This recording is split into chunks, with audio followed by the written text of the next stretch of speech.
By Andrea Shalal, Joe Cash, and Philip Blenkinsop, Washington, Beijing, Brussels, Reuters. President Donald Trump's move to slap a 10% tariff on most goods imported to the United States, as well as much higher levies on dozens of rivals and allies alike, has intensified a global trade war that threatens to stoke inflation and stall growth. The sweeping penalties announced against the serene backdrop of the White House Rose Garden on Wednesday immediately unleashed turbulence across world markets and drew condemnation from other leaders now facing the end of an era of trade liberalization that has shaped the global order for decades.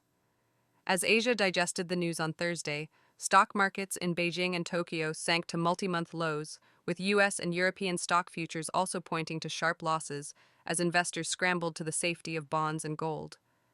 Now facing 54% tariffs on exports to the US, the world's number 2 economy, China vowed countermeasures, as did the European Union. Washington's friends and foes united in criticism of measures they fear will deal a devastating blow to global trade. The consequences will be dire for millions of people around the globe, EU Chief Ursula von der Leyen said in a statement, adding the 27-member bloc was preparing to hit back if talks with Washington failed. U.S. Treasury Chief Scott Bessent earlier warned that any such retaliatory moves would only lead to escalation. Among close U.S. allies, the European Union was targeted with a 20% rate, Japan with 24%, South Korea with 25%, and Taiwan with 32%. Even some tiny territories and uninhabited islands in the Antarctic were hit by tariffs, according to a list posted by the White House on X. The base tariffs go into effect on April 5th, and the higher reciprocal rates on April 9th. Trump said the reciprocal tariffs were a response to duties and other non-tariff barriers put on U.S. goods. He argued that the new levies will boost manufacturing jobs at home. For decades, our country has been looted, pillaged, raped, and plundered by nations near and far, Trump said. Outside economists have warned that tariffs could slow the global economy, raise the risk of recession, and increase living costs for the average American family by thousands of dollars. Canada and Mexico, the two largest U.S. trading partners, already face 25% tariffs on many goods and will not face additional levies from Wednesday's announcement. Even some fellow Republicans have expressed concern about Trump's aggressive trade policy.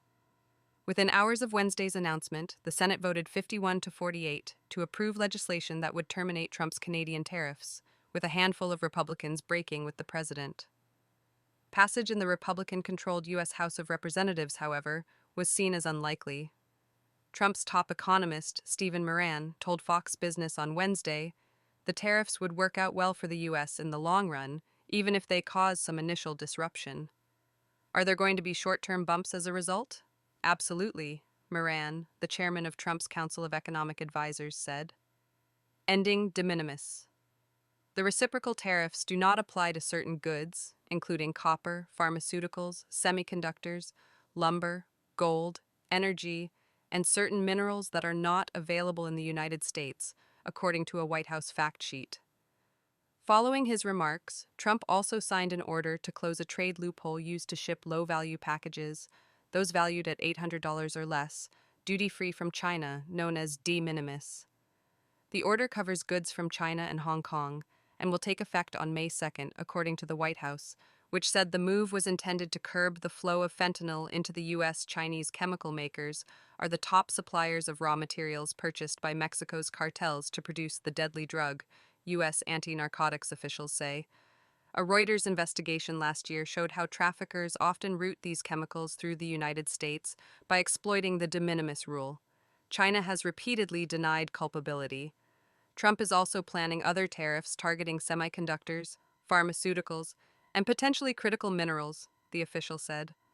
Earlier in the day, the administration said a separate set of tariffs on auto imports that Trump announced last week will take effect starting on Thursday. Trump previously imposed 25% duties on steel and aluminum and extended them to nearly $150 billion worth of downstream products. Tariff concerns have already slowed manufacturing activity across the globe, while also spurring sales of autos and other imported products as consumers rush to make purchases before prices rise.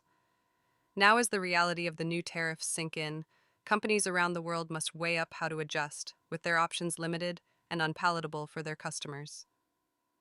This is how you sabotage the world's economic engine while claiming to supercharge it, said Nig.